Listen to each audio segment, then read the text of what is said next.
بسم اللہ الرحمن الرحیم۔ جن کی نمازیں بہت قضا ہوں اور گناہ کبیرہ عظیم ہو، رسول اللہ صلی اللہ علیہ وسلم کا فرمان سنیں۔ فرمایا حضرت جبرائیل علیہ السلام کی یہ تسبیح پڑھیں، ان کی قضا نمازیں اللہ ادا تصور فرمائے گا اور گناہ کبیرہ جیسے بھی ہوں اللہ معاف فرمائے گا۔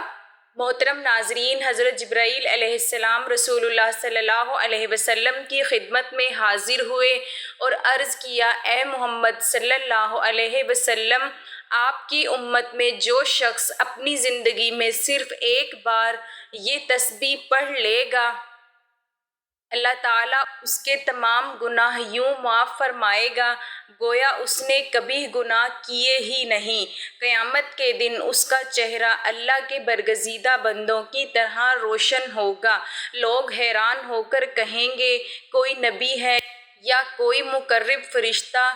تب ایک فرشتہ ندا دے گا، یہ وہ خوش نصیب ہیں جو اس تسبیح کی برکت سے بے حساب جنت میں داخل ہوگا۔ یہ وہ عظیم تسبیح ہے جن کی پہنچ سدرۃ المنتہا ہے۔ جو شخص اس تسبیح کو پڑھے، اللہ تعالیٰ اس کے تمام کبیرہ گناہ اور قضا نمازیں معاف فرما دے گا۔ یہ وہ بابرکت تسبیح ہے، اس کا ورد کرنے سے مغفرت واجب ہو جاتی ہے۔ یہ تسبیح رحمت کی وہ کنجی ہے جو ہر دروازہ مغفرت و رحمت کا کھول دیتی ہے۔ وہ تسبیح یہ ہے۔ محترم ناظرین، انسان فطرتاً کمزور ہے، کبھی غفلت، کبھی خواہشات کی پیروی اور کبھی دنیا کی الجھنوں میں الجھ کر وہ اپنے اصل مقصد حیات سے دور ہو جاتا ہے۔ اللہ تعالیٰ نے ہمیں اپنی عبادت کے لیے پیدا کیا ہے، لیکن شیطان، نفس امارہ اور دنیاوی مشغولیات ہمیں اس راہ سے ہٹانے کے لیے ہر لمحہ سرگرم رہتے ہیں۔ ان حالات میں بعض اوقات انسان نہ صرف نماز جیسی فرض عبادت کو چھوڑ بیٹھتا ہے، بلکہ ایسا بھی ہوتا ہے کہ وہ مہینوں بلکہ برسوں تک نماز کی کوتاہی جاری رہتی ہے۔ اس کے ساتھ ساتھ وہ مختلف کبیرہ گناہوں میں مبتلا ہو جاتا ہے۔ جھوٹ، سود، غیبت، زنا، نشہ، والدین کی نافرمانی، قطع رحمی، نماز کی ترک اور دیگر اعمال جو اللہ تعالیٰ کے سخت غضب کو دعوت دیتے ہیں۔ ایسے میں ایک وقت آتا ہے جب انسان کے اندر اللہ کی طرف پلٹنے کی تڑپ پیدا ہوتی ہے۔ دل پکار اٹھتا ہے کہ اے رب، میں نے بہت غلطیاں کی، بہت وقت ضائع کیا، بہت عبادات چھوڑ دیں، بہت گناہوں میں ملوث رہا۔ کیا میرے لیے بھی مغفرت کی کوئی امید ہے؟ کیا میری زندگی میں بھی دوبارہ روحانی بہار آ سکتی ہے؟ یہی وہ مقام ہے جہاں انسان کا دل نرم ہوتا ہے اور وہ اللہ کے حضور سچی توبہ کے لیے جھکتا ہے۔ اللہ تعالیٰ اپنے بندوں سے بے حد محبت کرتا ہے۔ وہ اپنے بندے کے ایک قدم کے بدلے 70 قدم آگے بڑھتا ہے۔ وہ چاہتا ہے کہ بندہ اگر سچے دل سے توبہ کرے تو وہ اسے پاک و صاف کر دے۔ قرآن پاک میں ارشاد باری تعالیٰ ہے، قُلْ يَا عِبَادِيَ الَّذِينَ أَسْرَفُوا عَلَىٰ أَنفُسِهِمْ لا تقنطوا من رحمت اللہ ان اللہ یغفر الذنوب جمیعا۔ ترجمہ، اے نبی صلی اللہ علیہ وسلم، فرما دیجئے کہ اے میرے وہ بندو جنہوں نے اپنی جانوں پر زیادتی کی ہے، اللہ کی رحمت سے نا امید نہ ہو۔ بے شک اللہ تعالیٰ تمام گناہوں کو معاف کر دیتا ہے۔ یہ آیت ایسی مایوس روحوں کے لیے ایک نوید ہے، ایک امید کا چراغ ہے جو اندھیرے میں بھٹکتے دلوں کو راہ دکھاتی ہے۔ لیکن اکثر لوگوں کو یہ الجھن لاحق ہوتی ہے کہ جو نمازیں انہوں نے چھوڑ دیں وہ کیسے پوری ہوں گی، جبکہ نماز دین کا ستون ہے، اس کی قضا بھی فرض ہے اور اس کے ترک پر سخت وعید ہے۔ ایسے لوگوں کے لیے رسول اللہ صلی اللہ علیہ وسلم کی ایک نورانی بشارت ہے جو نہ صرف امید کا پیغام ہے بلکہ عمل کی ایک آسان اور برکت والی صورت بھی ہے۔ آپ صلی اللہ علیہ وسلم نے ارشاد فرمایا کہ جو شخص حضرت جبرائیل علیہ السلام کی بتائی ہوئی اس مخصوص تسبیح کو پڑھے گا اور اللہ تعالیٰ اپنی رحمت سے اس کی تمام قضا نمازوں کو ادا شدہ شمار فرما دے گا اور اس کے کبیرہ گناہوں کو بھی معاف کر دے گا، چاہے وہ جتنے بھی بڑے کیوں نہ ہوں۔ یہ فرمان نبوی نہ صرف دل کو سکون دیتا ہے بلکہ روح کو جھنجھوڑ کر جگاتا ہے۔ حضرت جبرائیل علیہ السلام کی تسبیح کوئی معمولی ذکر نہیں بلکہ وہ کلمات ہیں جن میں اللہ کے محبوب فرشتے نے اپنے رب کی حمد و ثنا کو سمویا ہے اور جنہیں اللہ تعالیٰ نے اپنی خاص رحمت کے دروازے کھولنے کا ذریعہ بنایا ہے۔ یہ تسبیح ایک ایسا روحانی تحفہ ہے جو برسوں کی غفلت کو مٹا سکتی ہے اور بندے کو ایک نئی روشن اور پاکیزہ زندگی عطا کر سکتی ہے۔ آج کے دور میں جہاں وقت کی کمی، دنیا داری، سوشل میڈیا اور دیگر مشغلے انسان کو عبادات سے دور کرتے جا رہے ہیں، یہ تسبیح ان لوگوں کے لیے ایک سنہری موقع ہے جو واقعی اللہ کی طرف پلٹنا چاہتے ہیں مگر قضا نمازوں کی بھاری ذمہ داری اور گناہوں کی تاریکی ان کے راستے کی رکاوٹ بنے ہوئے ہیں۔ گویا اللہ تعالیٰ فرما رہے ہیں، تم ایک قدم بڑھاؤ، ہم تمہیں اپنی رحمت کے سمندر میں نہلا دیں گے۔ اس بات کو سمجھنے کے لیے ہمیں اس حدیث اور اس تسبیح کے روحانی مفہوم میں غور کرنا ہوگا، کیونکہ اللہ تعالیٰ صرف ان الفاظ کی برکت سے بندے کی زندگی بدل دیتا ہے۔ اس لیے یہ کلمات صرف الفاظ نہیں بلکہ ان میں عاجزی، توبہ، معافی، امید اور اللہ کی عظمت کا اقرار پوشیدہ ہے۔ جب وہ بندہ اپنی ندامت کے ساتھ ان الفاظ کو دہراتا ہے تو یہ گویا ایک در توبہ کھول دیتا ہے اور رحمت الہی بندے کو ڈھانپ لیتی ہے۔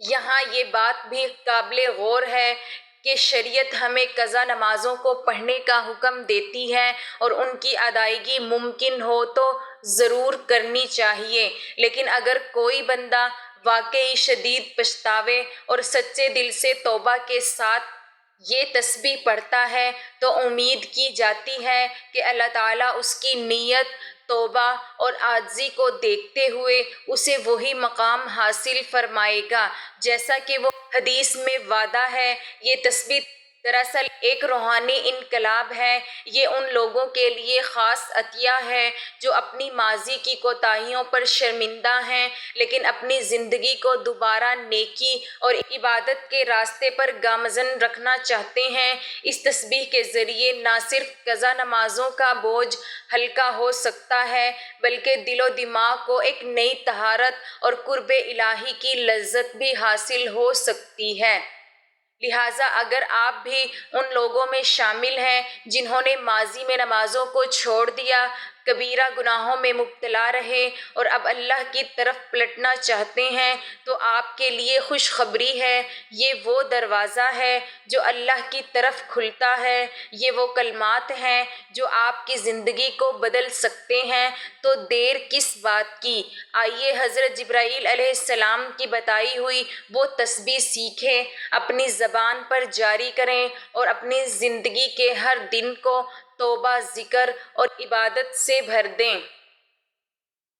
محترم ناظرین، مسلم شریف کی روایت میں ہے کہ رسول اللہ صلی اللہ علیہ وسلم نے فرمایا، جب حضرت موسیٰ علیہ السلام کی عمر کے دن پورے ہوئے تو ایک روز راستے میں ٹہل رہے تھے، ملک الموت حضرت عزرائیل علیہ السلام سے ملاقات ہوئی، سلام کیا، سلام کا جواب ملا، پوچھا تو کون؟ کہا ملک الموت۔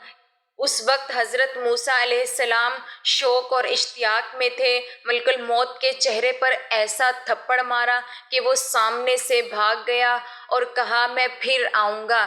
ملک الموت نے اپنے مقام پر آ کر سجدہ کیا اور عرض کی کہ پروردگار، تو نے ایسے شخص کے پاس بھیجا تھا کہ اگر میں بھاگ نہ جاتا تو ہلاک ہو جاتا۔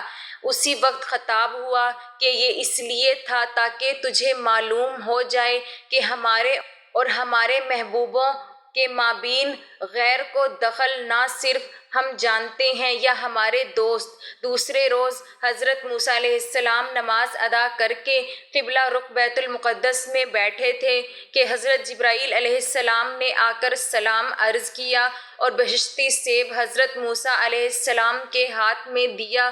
کہا پروردگار عالم آپ کی ملاقات کا مشتاق ہے۔ حضرت موسیٰ علیہ السلام نے فرمایا لبیک، تو ملک الموت نے آپ کی روح قبض کر لی۔ جب کسی کی موت قریب ہو تو اس کا منہ دایاں پہلو پر لٹاتے ہوئے قبلہ کی جانب کر دیا اور اسے شہادتین کی تلقین کی جائے، یعنی اس کے سامنے کلمہ شریف پڑھا جائے تاکہ وہ بھی پڑھے۔ محترم ناظرین، اولیاء اللہ فقہا علماء کرام کا وظیفہ ہے۔ روح ایک ایسا راز ہے جسے صرف اللہ تعالیٰ کی ذات جانتی ہے۔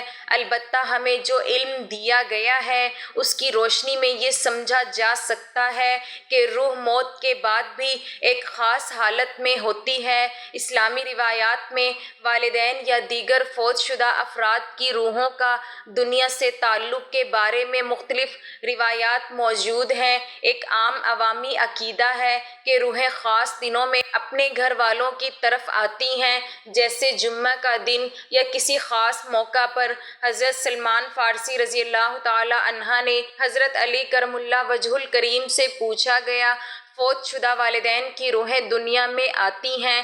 حضرت علی رضی اللہ تعالی عنہ اس سوال پر زاروں قطار رونے لگے اور فرمایا والدین کی روحیں ہر جمعے کو اپنے گھروں کی طرف دیکھنے آتی ہیں۔ اگر وہ اپنے گھر والوں کو اللہ کے راستے پر چلتے اور نیک اعمال کرتے دیکھیں تو وہ خوش ہو جاتی ہیں، ورنہ افسردہ واپس لوٹ جاتی ہیں۔ یہ روایت ہمیں بتاتی ہے کہ فوت شدہ افراد کی روحوں کا اپنے گھر والوں سے باقی رہتا ہے اور ان کے اعمال سے روحیں خوش یا غمگین ہوتی ہیں۔ مسند احمد میں بھی اس مضمون کی ایک حدیث ہے۔ ابھی جمعے سے ابن تحریزہ نے کہا کہ کوئی ایسی حدیث سناؤ جو تم نے خود رسول اللہ صلی اللہ علیہ وسلم سے سنی ہو۔ فرمایا میں تمہیں ایک بہت ہی عمدہ حدیث سناتا ہوں۔ ہم نے حضور نبی کریم صلی اللہ علیہ وسلم کے ساتھ ایک مرتبہ ناشتہ کیا۔ ہمارے ساتھ ابو عبیدہ بن جراح رضی اللہ تعالی عنہ بھی تھے۔ انہوں نے کہا یا رسول اللہ صلی اللہ علیہ وسلم، کیا ہم سے بہتر بھی کوئی اور ہے؟ ہم آپ پر اسلام لائے، آپ کے ساتھ جہاد کیا۔ آپ نے فرمایا وہ لوگ جو تمہارے بعد آئیں گے مجھ پر ایمان لائیں گے، حالانکہ انہوں نے مجھے دیکھا بھی نہ ہوگا۔ حضور نبی اکرم صلی اللہ علیہ وسلم نے ارشاد فرمایا عذاب قبر کے بعض اسباب عذاب قبر کے 3 حصے ہیں۔ 1/3 عذاب پیشاب سے نہ بچنے کے سبب، 1/3 غیبت کے سبب اور 1/3 چغل خوری کے سبب ہوتا ہے۔ حضرت ابو ہریرہ رضی اللہ تعالی عنہ بیان کرتے ہیں رسول اللہ صلی اللہ علیہ وسلم نے فرمایا کہ اللہ تعالیٰ فرماتا ہے جو میرے کسی ولی سے دشمنی رکھے میں اس کے خلاف اعلان جنگ کرتا ہوں۔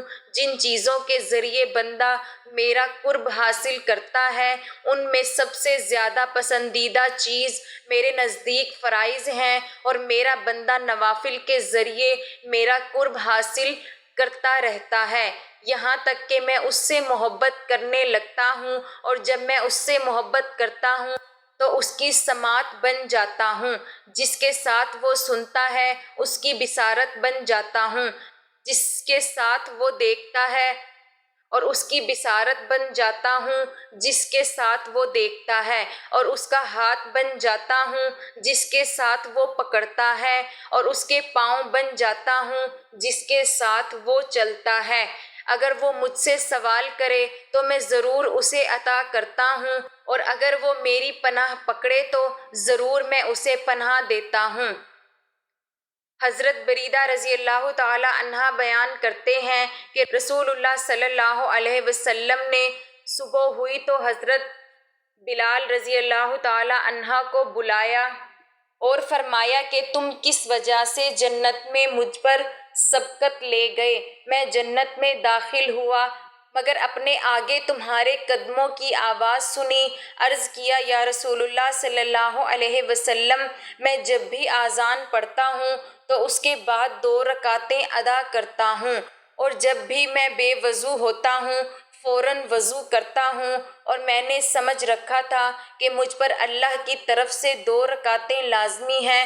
تب رسول اللہ صلی اللہ علیہ وسلم نے فرمایا، ان 2 رکعتوں کے سبب تمہیں یہ مقام ملا ہے۔ حضرت کعب رضی اللہ تعالی عنہ سے روایت میں ہے کہ اللہ تعالیٰ نے ایک ایسا فرشتہ پیدا کیا کہ اس کی بزرگی اور ہیبت کو خدا ہی جانتا ہے۔ اس کا نام ہابیل ہے۔ اس فرشتے نے دونوں ہاتھ پھیلا رکھے ہیں، ایک مشرق میں اور دوسرا مغرب میں، اور لا الہ الا اللہ محمد الرسول اللہ کی تسبیح پڑھتا ہے اور روشنی کا موکل ہے۔ مشرق والے ہاتھ سے روشنی دیتا ہے اور مغرب والے ہاتھ سے تاریکی۔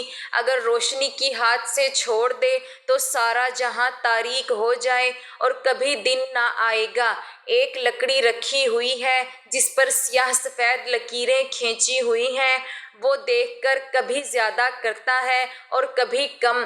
جب زیادہ کرتا ہے تو روشنی ہو جاتی ہے، اور جب کم کرتا ہے تو تاریکی چھا جاتی ہے۔ یہی وجہ ہے کہ کبھی دن بڑے ہو جاتے ہیں اور کبھی راتیں۔ بعد ازاں اسی موقع پر فرمایا کہ اللہ تعالیٰ نے ایک اور فرشتہ اس قدر ہیبت والا بنایا ہے کہ اس کا ایک ہاتھ آسمان میں ہے، دوسرا زمین میں۔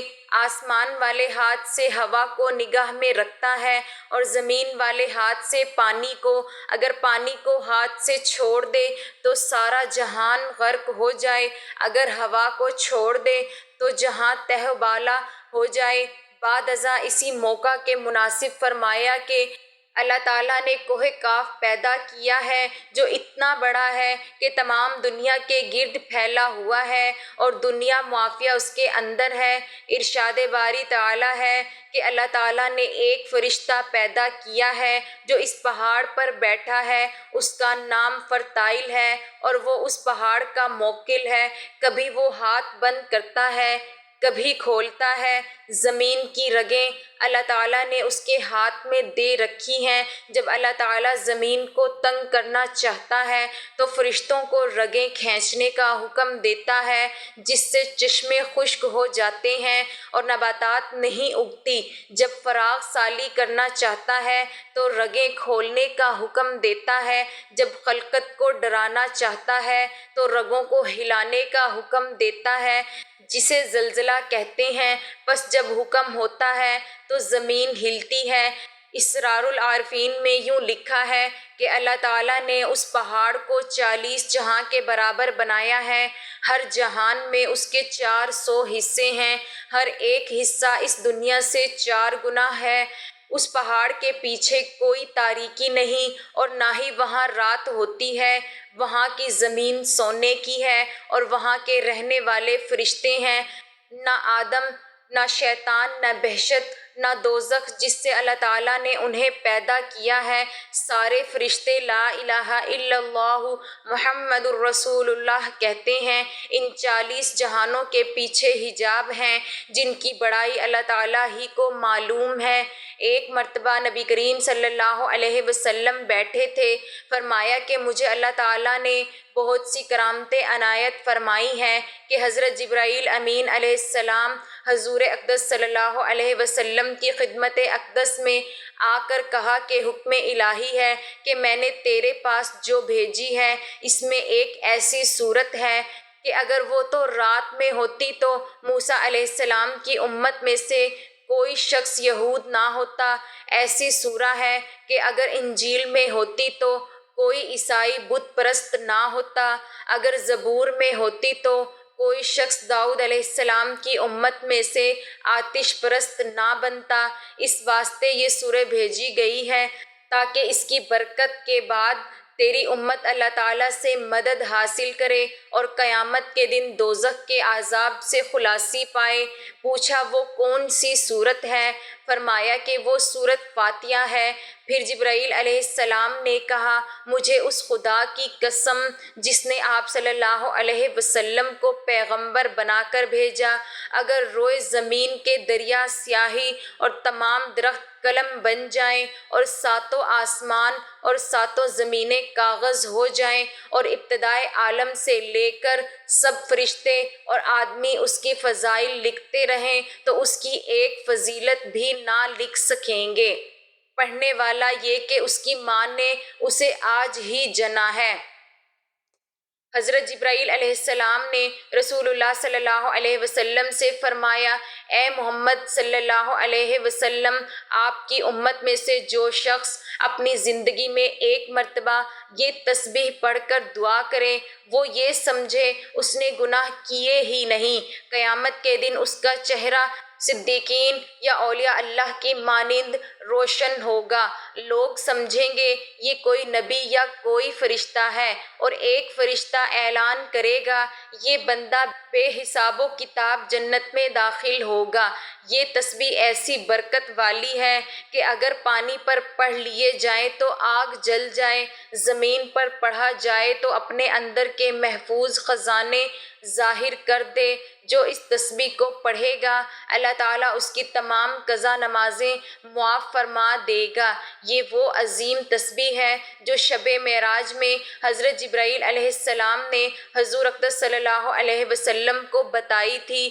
وہ تسبیح یہ ہے، لا الہ الا اللہ محمد الرسول اللہ۔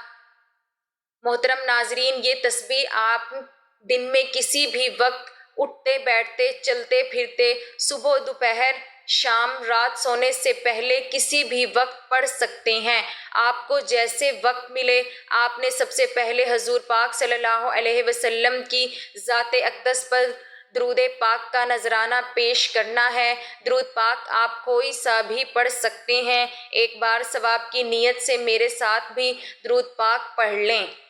اللہم صل علی محمد وعلی آل محمد کما صلیت علی ابراہیم وعلی آل ابراہیم انک حمید مجید۔ اللہم بارک علی محمد وعلی آل محمد کما بارکت علی ابراہیم وعلی آل ابراہیم انک حمید مجید۔